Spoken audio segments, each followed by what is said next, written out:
afternoon, everybody. I'm presenting from Australia today, so this is our afternoon.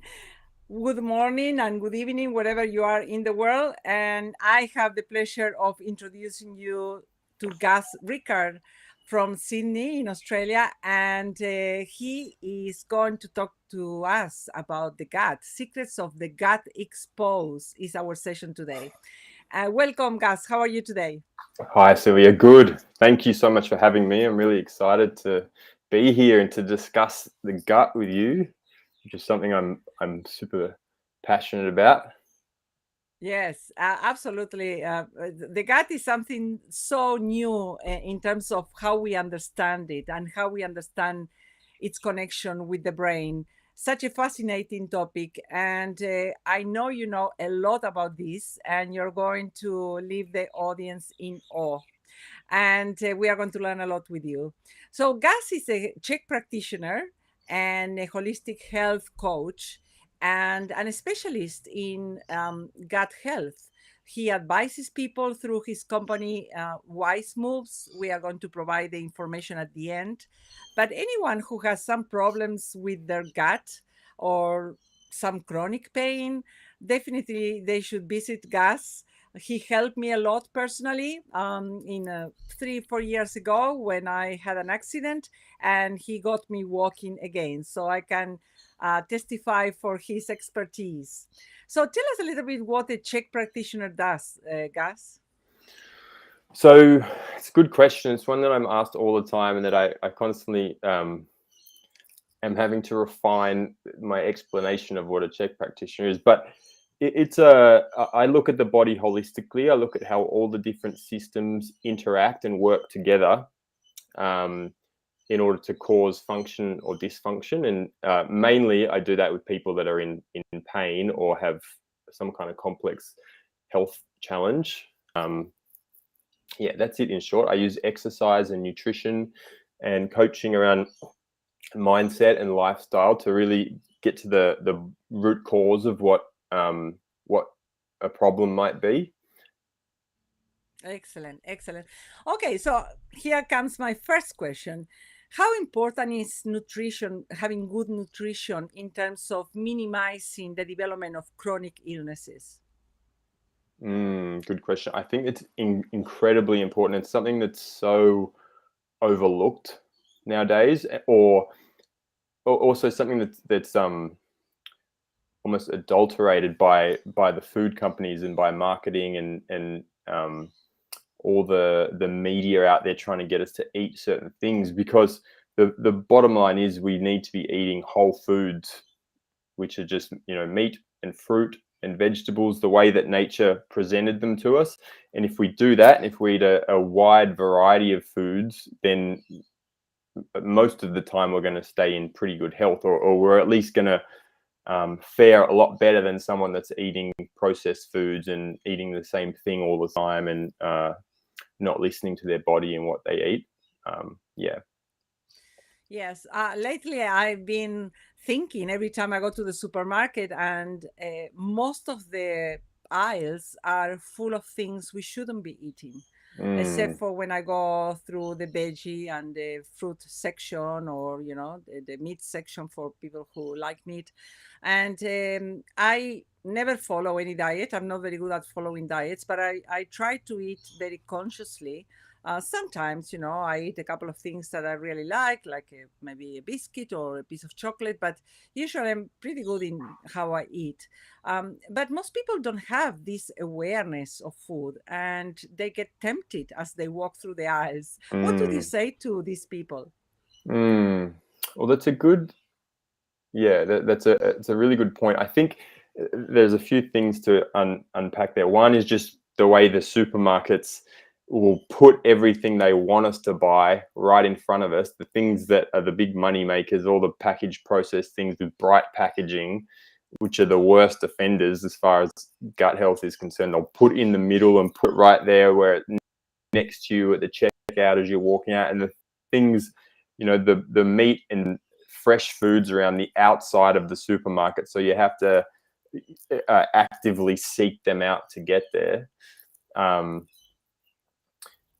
I think the big thing for people that struggle to eat, because as you just said, Silvia, you don't really follow a diet, which I don't think we should. Most of the diets out there are crap, really, and they're diets designed for somebody, by somebody for themselves usually.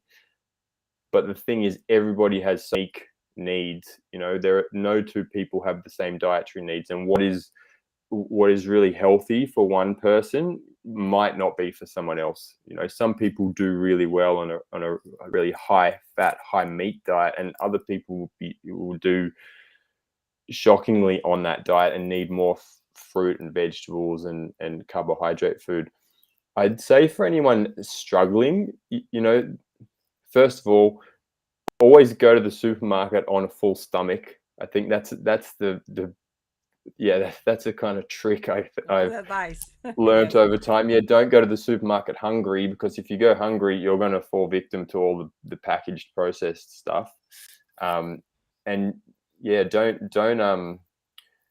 don't feel ashamed for eating the wrong thing, because food is meant to be enjoyable. We're not meant to stick to a particular diet 100% of the time. I think if we stick to the right food, the whole foods 80% of the time, then we can buffer eating chocolate cake and ice cream and stuff the other 20% of the time. And people know, if you're kidding yourself or not. You'll know, because you'll feel it. If you're in good health, or if you're not. You'll know if you're happy with the way you look in the mirror, and the way you feel in your skin. And I'd say we need to be true to ourselves, and if we're not happy with how we look and feel, then we might need to stick to those whole foods more often. Yeah, that's my advice. So thank you, guys. And you have mentioned the word meat, that for some people would be, outside the question. Mhm. What do we are we supposed to eat meat or not? What's your view on this?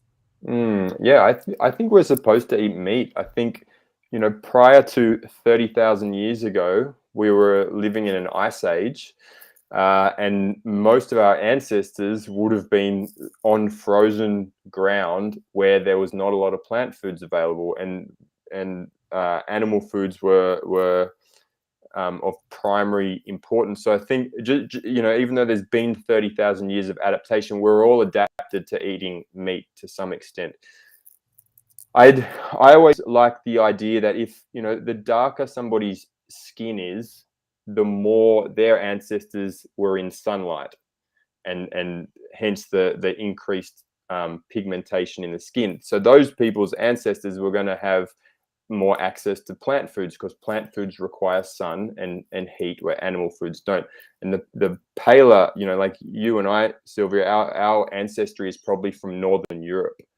If we went back a few thousand years prior to your Argentinian roots, Yes. and our ancestors would have been eating a lot of meat. And there is, there is genetic evidence for this now. You can have your genes tested, and some people will not, myself included, will not be able to do the transformation from plant-based omega-3s to the usable forms, EPA and DHA, will not be able to carotenes into vitamin A. So some people genetically need meat and need the animals to do those conversions from plant foods for us, whereas other people are genetically adapted to eat plant foods better.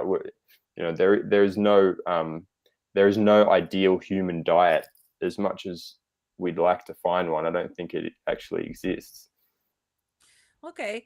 And this reminds me of a commentary that Dr. Emera Meyer, who I interviewed for the documentary Make Me a Leader, and he's an expert on the gut.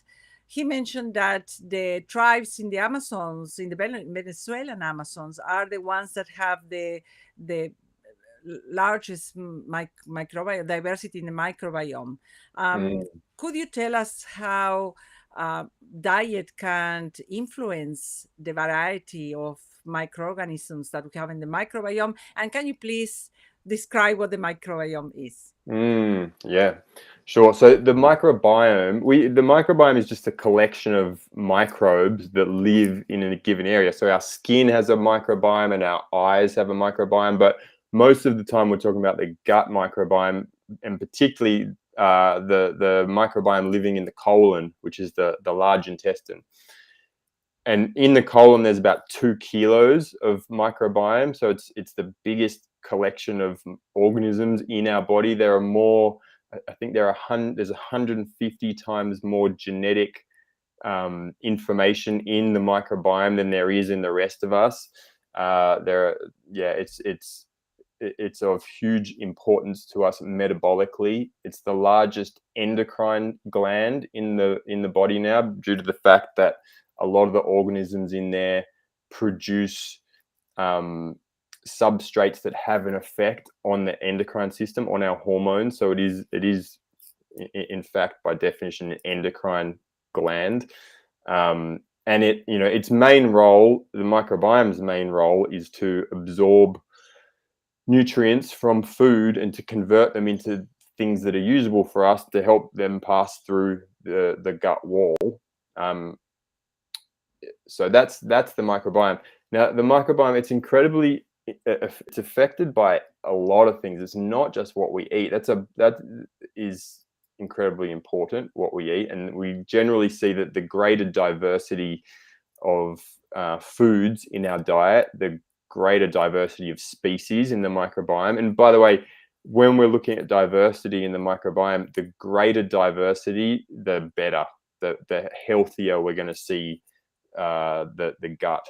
And when we have a lower diversity, we have less species there, we tend to see 1 or 2 species will predominate. So you might see, in a healthy gut, there might be 500 species, and none of them make up more than 3 or 4% of the total mass. Whereas an unhealthy microbiome might have 100 species or 90, and have 1 species that is 20% of that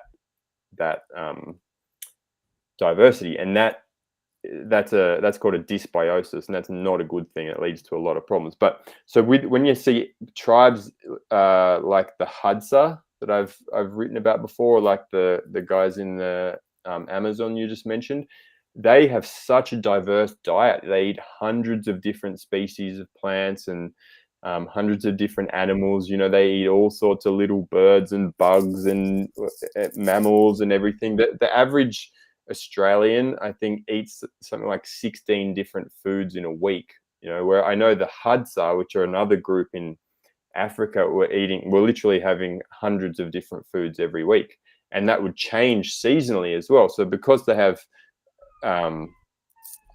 such diverse diet, they're feeding a diverse range of species in the gut, which leads to a really healthy gut. But as I mentioned, there are other things as well that affect the microbiome and that diversity, such as levels of activity, other microbes in the environment. They wouldn't be washing their hands either. They'd be hunting and getting covered in blood and guts and eating food with dirt all over their hands, and that's actually good for a gut. The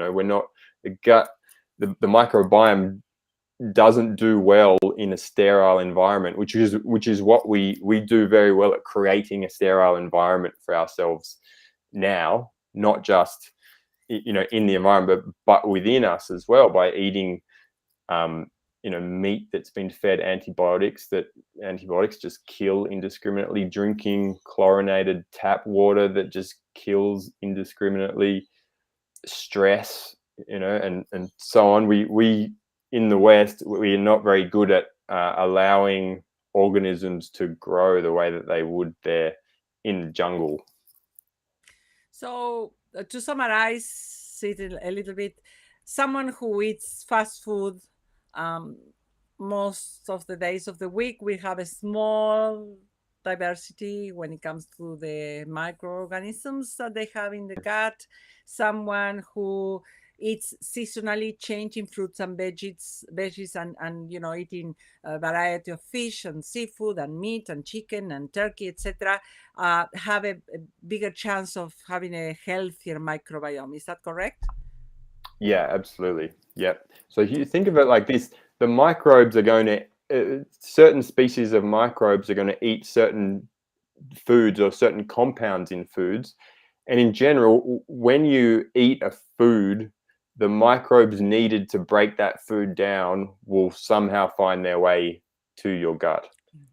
And the more that Wow. you feed those things, the more that they'll proliferate. Yeah. Yeah.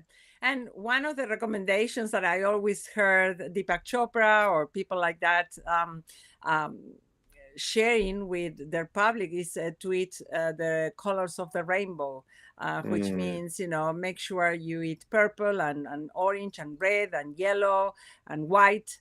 How does that influence the health of the gut? I'm not sure specifically how eating different colored foods would affect the health of the gut. In yeah, I'm not sure of exactly how that would happen, but different colors in foods are different pigments that have different antioxidant effects. There might be terpenes or alkaloids or different. They're plant part of the plant defense structure. So again, they're going to feed different microbes, or perhaps kill them as well. Like a lot of what we get from plant foods, like there's a particular class of compounds called polyphenols, which are usually found in the skins and seeds and peels and bark and things like that. All the bits we tend not to eat anymore, and polyphenols will selectively kill certain microbes and feed others. They have a really beneficial effect on the gut. And a lot of those polyphenols have very dark colors too. Things like black coffee beans and dark chocolate and capers and rosemary and Dark, peppermint and dark things like that. grapes, perhaps. Yeah, Yeah. exactly. Yeah. So those colors usually come with um, some kind of chemical activity that often has a positive effect. A lot of those things can be negative as well, and it depends on the individual. And this is where a lot of the gut research and recommendations are really hard for people to follow, because if you have a certain degree of damage to your gut, the recommendations that might be really good for a slightly damaged gut can actually be really harmful, because your gut tissue just can't handle the effect of those foods. Okay.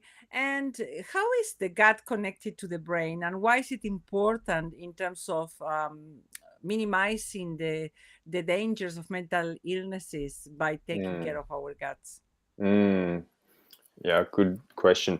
So in short, the gut has its own brain known as the enteric nervous system, and the nerves, the neuron in the gut, which there are about as a fifth as many as in the head brain, but they're connected to the brain in our head via the vagus nerve. And the vagus nerve is the biggest nerve in the body. It's the 10th cranial nerve, and it innervates not just the gut, but our heart and lungs and all of our digestive organs and just about everything else.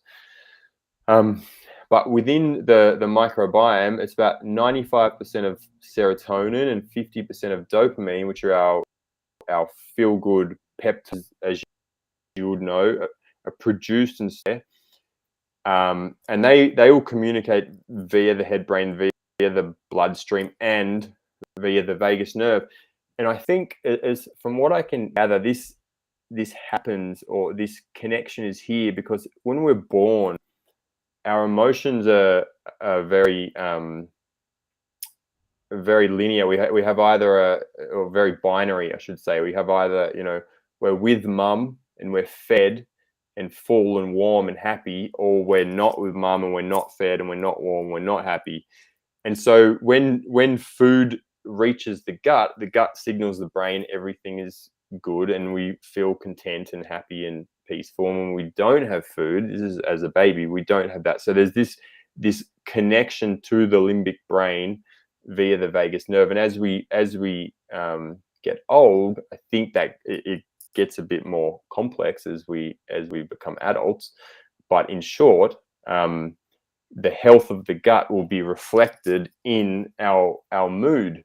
And I in my experience clinically, working with clients, when there's poor gut health, it's very hard for people to feel good.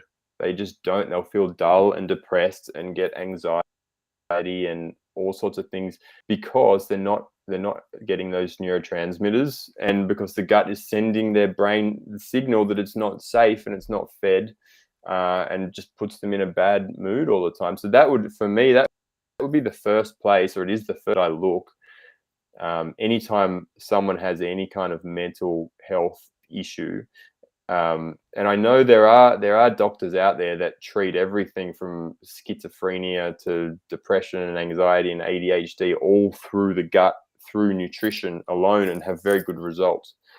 So there is definitely a very strong link there, and I think it's something we're just learning about now, or learning more about now, even though the link has been known probably for hundreds, if not thousands of years. Hippocrates said that all disease begins and ends in the gut, and that was 2,500 years ago. So I think now we're starting to learn exactly how it works and work out the fine details of that. But the actual the fact that the gut affects your mood has been known about for a long time.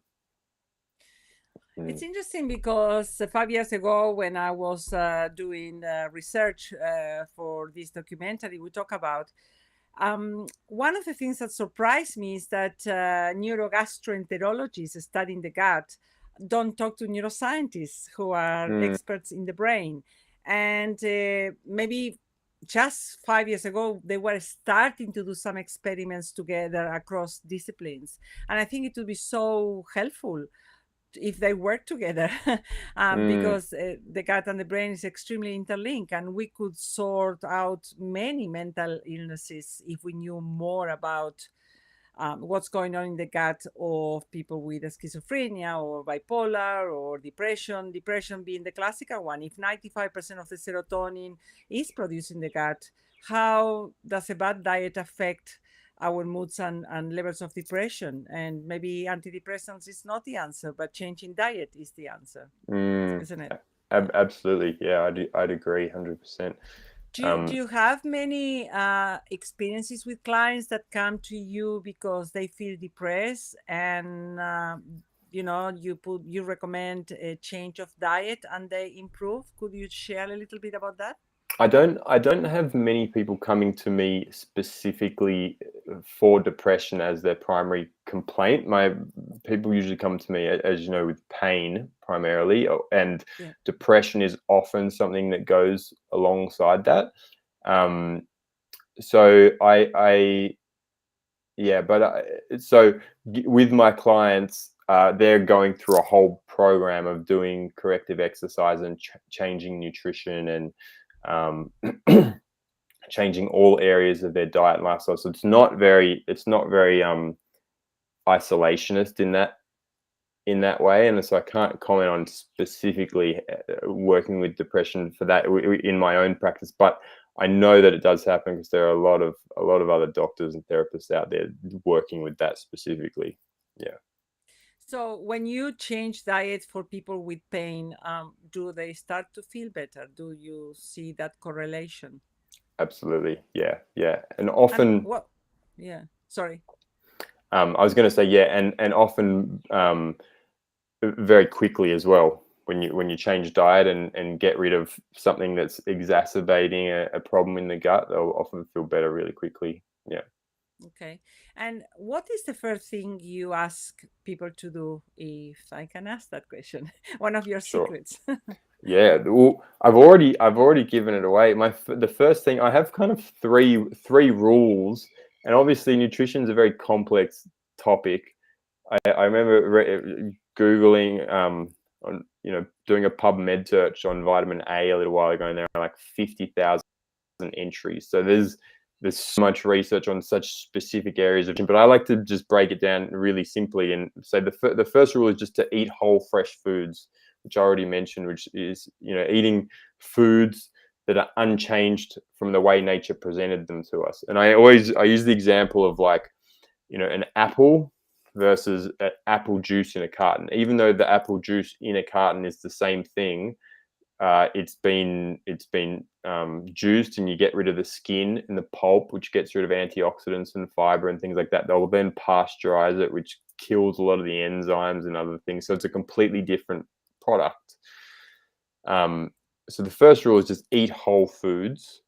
The second one is source them really carefully, because so often nowadays our food is covered in crap. We have known carcinogens like glyphosate sprayed all over our crops and plant foods and things like that. It's a pesticide, so it kills microbes. You don't want to have that in your gut because it's going to kill all the microbes in there.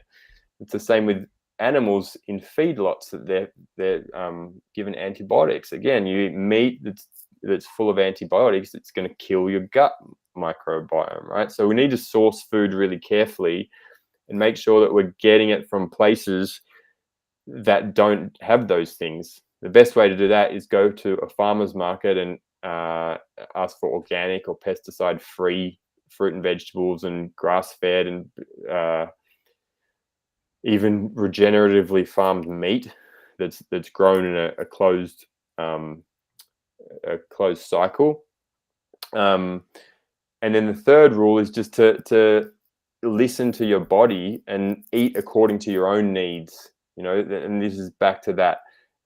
There is no one diet that suits everybody, and that, due to different ancestry and life experiences and genes and everything, we're all going to have different needs, and those needs can shift from one day to the next, or from one time of day to the next. So the best skill that we can all learn to stay healthy is to listen to your body and to know when it's telling you to eat some meat, as opposed to when it's telling you to eat some vegetables, or when it's telling you to eat some grains or something like that. Because this is the other thing, is that we do have this incredible feedback system coming from the microbes in our gut and from our organs and viscera it's informing us of what we need through our cravings and other feelings that we get. So that's the third one. And then the fourth one I'd add, which is just to eat as much variety as possible. Excellent. And for anyone who may be thinking of having a baby, or for pregnant ladies, what are the best suggestions that you can offer to take care of the gut of their child? Because I've heard you saying some important things, and I think it's important to share that. Yeah, well, the first thing is for women wanting to get pregnant is to start taking care of your gut now. And the biggest thing you can do is get rid of sugar, because sugar is just going to feed certain species preferentially, and you'll have overgrowth of fungal species and other species that feed on sugar, and you're going to pass that on to your baby. Whatever your gut microbiome is, what is going to feed directly your baby's microbiome. So that would be the first thing. Remember that while it's not always possible that a natural birth as opposed to a cesarean is going to give your child a better microbial start to life, as is breastfeeding. So I'd say those are preferential. Most women would much rather give birth naturally and to breastfeed their kids. But for some people, it's not possible to do those things, and that's fine. You can make up for it in other ways. But I say that for a lot of, there are women nowadays that just want to get a cesarean because it's easier and they avoid childbirth, or give their kids formula for various reasons when they don't have to. I'd say those two things are super important to do if you can. There's also actually a lot of research out there that shows how having pet dogs increases microbial diversity of your child. And there's a window. The first 3 months is really important. So but that window starts at conception. So if you have a pet dog while you're pregnant, even if you get rid of it when your baby's born, I don't recommend that because that's cruel to the poor dog. But even if that did happen for some reason, the child would still have the benefits of all the extra microbes the dog brings in. And this is something I love. I love the idea that dogs, which we always think dogs are so filthy, and don't let them near kids, don't let them lick your face, but all those things are actually really good for the child's gut. As is letting your kid play in the dirt. I would say the last one would be just at all costs try and avoid antibiotics unless necessary. They're so overly prescribed nowadays. And obviously it's up to your dog. You're going to take antibiotics, but I would really question, doctor, if they give you antibiotics prophylactically, because they do a lot of the time now. If you have a problem, they say, well, we'll just take some antibiotics first and see if it's an infection. I wouldn't go for that, because antibiotics are probably the one thing that causes the most problems for guts. Okay, well, that's very useful to know all of this. And when it comes to working in an organization, that we do a lot of work in corporates. I see sometimes how Tim Tams and coffee and tea and biscuits are served in meeting rooms without any consideration for the guts of the people who are sitting around, and every day they eat lots of carbohydrates which are not very helpful to the gut. What type of changes do organizations need to do when it comes to food, and why would they have any return on investment if they implement more brain friendly food? Yeah, well, or I gut think friendly food? Yeah, well, I think brain and gut healthy food are probably the same thing, right? Same thing, yeah. I'd say again, it just comes down to changing. When we look at Tim Tams and all those biscuits and things, they're the most highly processed food there is, and that's that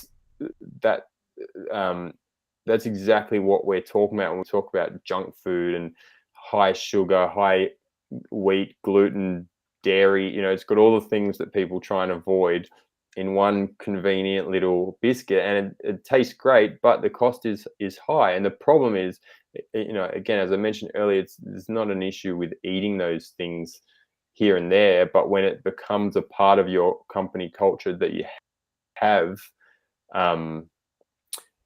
that you have those foods accessible all the time, it's going to have a real negative impact on the gut of your employees, and therefore performance. So I would say change those things for some healthier snacks, and there are some of them available now. Hi, Alison. Thank you. I'll answer that in just a second. So, like there are all those little balls now that you get made with cacao and coconut and dates and tahini and things like that you can change those snacks for. You could just have dark chocolate, as I mentioned before, which is a polyphenol, which is really good. And I think it's partially the responsibility of the organization to actually go out there and change those things, and partially a responsibility of the employees to stop eating them. But I think if companies did that, they would see massive improvements in performance, because when people start to experience those foods and start to feel good about it, they then go and change that in their lives outside of work as well, and become more conscious of their health and whatnot. Yeah, and to the point of the chocolate biscuits, I must say they are delicious, and there's nothing wrong with having one from time to time. But I've seen people having, I don't know, 6, 7, 8, because there's nothing else to eat on a daily basis. So if you're hungry and you are high on sugar, after lunch, normally people, need a nap time, which normally they can't take, and they are very sleepy and productivity is low. And so it does have significant consequences, the things we offer to employees. So, first of Absolutely. all, I want to acknowledge Samantha Javik. Thank you for your lovely message, Samantha. And now we invite you to respond to Alison's Cool. question. Thanks, Alison. Nice to see you on here. So, I think, so what is my theory on fecal transplants to heal gut issues, etc.? Yeah, I think it's a really solid intervention, and there's a lot of good research out there. Again, my biggest thing is with the research, particularly around the gut, is that it's very hard to research what to research nutritional change in a population, because they can't monitor effectively what people are eating, and it comes down to doing surveys months later and things like that. So in my experience, I've never had a patient with a gut issue that hasn't been able to resolve it through nutrition and through using the right herbs and supplements and things like that. Except for when people aren't willing to make the changes necessary or simply can't stick to the diet, which is my understanding of the fecal transplant, is that they're useful for those people. But I would always try and do it through nutrition and diet first. I know, like I read a while ago, there was the lead singer of Boy and Bear, the band, who was having mass issues, and I heard about this on Triple J, and he needed fecal transplants every day. So he ended up finding someone that had healthy poop, and this guy would go on world tours with him and give him some poo every day that he use in an enema. I think, again, that becomes a bit of a band-aid thing. So I think that, yeah, it's very promising, and it's definitely something to look out for. But I would always try and do it through nutrition and diet first. Yeah. I have heard that you can take capsules now. So Yeah. You'd I want don't to have know how pleasant they are, but yeah. yeah.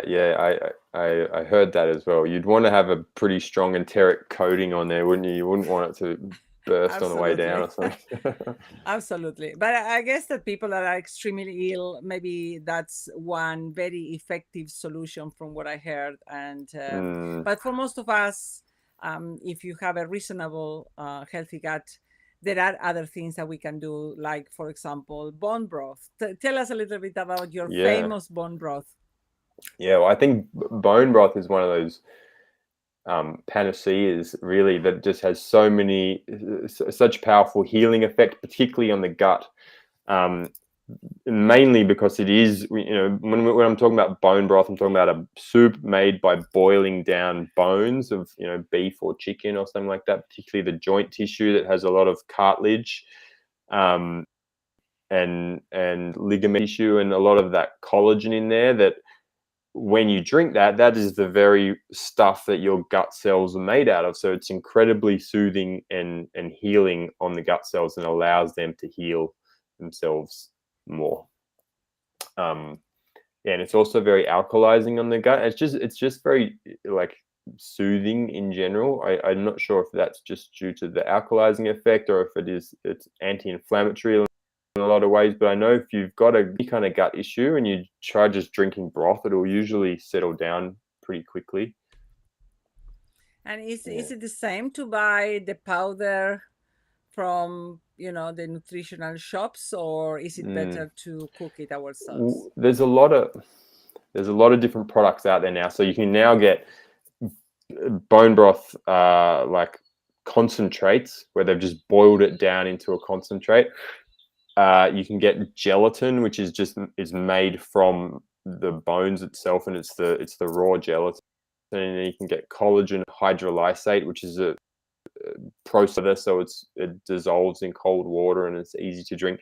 I think all of those things can are useful, and it depends on the individual. Again, we go we've done such a good job of creating an industry around all these problems we have. And it's almost the first thing that we do when we see a problem. There's this epidemic of gut problems. You know, the people out there that are trying to solve the problem generally are looking for a product that they can sell that's going to heal it. But the problem with this problem is that it comes down to the individual and their relationship to food and their relationship to their bodies and their relationship to their cells. So I think it's good we have those things and they are useful. And they can be used, but especially if you have a severe gut issue, like when I have someone doing a gut cleanse, often I'll have them drinking broth every meal, you know, and if they're going through buying broth or eating the concentrates, they just use too much of it. They'd be spending, you know, $30 a day just on broth. Whereas, you know, if you make it yourself, you buy $12 worth of bones and you can make 10 liters that'll last you a week, even when you're on a strict gut cleanse. Yeah. Excellent. Okay, so if I have to lose some weight, for example, what would be the first recommendation you'd give me? Well, Would I go on a cleanse first, it or would would, you yeah. revise my list of foods? I would always look, first of all, I'd have to chat to you, Silvia, and see if you're exercising and see what your diet is like currently. I'd say there are 6, what we call in the CHEK program, the foundation principles of health, which are thoughts, breathing, hydration, nutrition, movement, and rhythms. And obviously the nutrition and movement are where most people look when you're losing weight, and those are important. You know, exercise and follow those 4 rules I said earlier.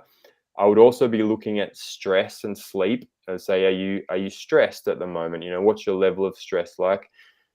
Because when you're stressed, you're going to produce cortisol, and cortisol is our primary stress hormone. One of the things that cortisol does is breaks down muscle tissue to create sugar from the proteins, and that will then be stored as fat. It also slows down your metabolic rate due to having less muscle mass. So I'd say stress is a big one, and getting enough sleep is another big one. Drinking enough water to make sure you're detoxifying. Those would be the basics. And then if that's not working, we would look deeper and do a gut cleanse and things like that, because the gut can definitely, if people are trying everything and not losing weight, that's when we will look at the gut and see what's going on in there. Thank you, Alison. You're so welcome. I'm glad it helped. That's wonderful. It's wonderful to receive, positive testimonials and comments from clients, isn't it? Yeah, it is. Yeah. And that's a perfect example of how the gut relates to back pain, you know. And these are 2 areas that are obviously so close, but are so often not looked at. Yeah. So, do we need to take supplements, or if we eat a variety of food, it's enough? I think if you are sourcing your food from really good sources and you're eating a diet that is right for your body, I don't think we need to take supplements. We've evolved without supplements, and there's no reason you can't get all the nutrients you need from whole foods. But oftentimes we do need them because we're stressed, because we're not eating the right foods and things like that, and supplements are there. But I would definitely always go for whole foods first. The other thing with supplements is that it's very hard to get the ratios right. You know, we know when we need a certain nutrient because we'll crave a food with that in it, and it comes in foods. Vitamins come in these packages with other cofactors and supporting nutrients together in that food. Whereas when we take a vitamin, you know, take vitamin D on its own. You know, I know a lot of people have been taking vitamin D lately because of its positive effect on COVID. But vitamin D needs to be taken with vitamin A and vitamin K2, or it's going to cause imbalances with calcium metabolism. People have gotten bladder stones and things like that just from taking this vitamin D supplement. without the supporting nutrients that go with that, and that causes problems. So yeah, I'd say in general, don't take supplements unless you have a way of testing that you need them, and try and rely on whole foods instead. Okay, and one question that is in the back of my mind: how do we know if our gut is healthy or not? Normally, we don't go to gastroenterologists to do the in-depth tests, and I have seen coming to the market a variety of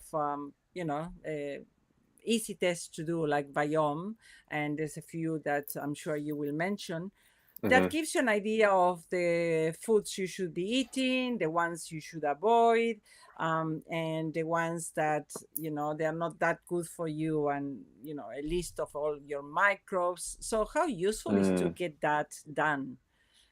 Yeah, well, luckily those tests, like you mentioned, Viome and Microba, and there's another one called GI 360, are really good tests. And the technology is DNA sequencing technology. It's very different from the old way they used to take a stool sample and have to culture it and see what grows. But with the new technology, they can really see exactly what species are in there and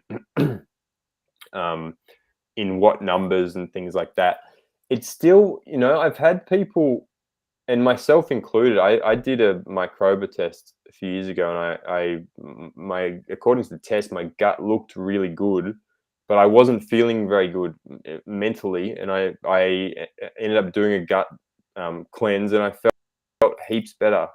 So I think the best way you can know is through those tests, or if you're having any symptoms, if you're having any digestive issues. I'd say that the two, the digestive issues are obviously the main issues you're going to see with a gut dysfunction, but not everybody does. The second thing, you'll often see inflammation. Like if you look at your belly side on in the mirror, if you see a paunch where it's sticking out further below your belly button than above your belly button, that's your colon. That'll often be inflamed and swollen. So most people I see have an inflamed colon. And then the third one is just mental health. I'd say if you're not healthy, if you're not happy, and we're all stressed nowadays. I'd say we all have some kind of gut dysfunction, but those tests are the best way to confirm that, really. Microba and Viome, and yeah. Okay, and when it comes to intermittent fasting, how does that help us? Yeah, in many ways. Well, I think first of all, we have evolved to not to eat all the time. It's only now, this is the first time in history, access to food where we can almost go our whole lives eating 3 meals a day. Every day, most of us eat as soon as we wake up in the morning, and the gut never gets a rest. So the gut has specialist cleaning functions that happen only after a certain period of not eating. It's called the migrating motor complex, and it's the part of the way that the gut helps rid itself of debris from food and pathogens and things like that, and it only kicks in after a certain amount of time fasting. So intermittent fasting is really good for the gut in that way, and it's actually necessary for the gut. I think we should all be fasting at least 12 hours every day, unless you have issues with your adrenal glands, or you're malnourished or something like that. In which case you'll know about it, because you'll get low blood sugar as soon as you'll wake up with low blood sugar, and you'll need to eat straight away. So always listen to your body. But I think most of us would benefit from intermittent fasting to some extent.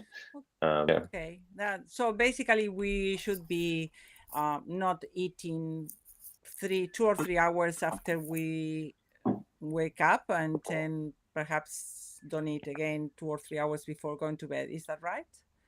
We Yeah. want to Well, be yeah. in a window of 8 hours or 10 hours. Yeah, exactly. So that's intermittent fasting is not about eating less. You can still eat the same amount in the day as you would normally, but you're just giving yourself a window to do that eating. So it might be that you finish dinner at 7 p.m. and you don't eat again till 7 a.m. That would be a 12-hour fast, or you don't eat again till 11 a.m. and that would be a Mhm. 16-hour window.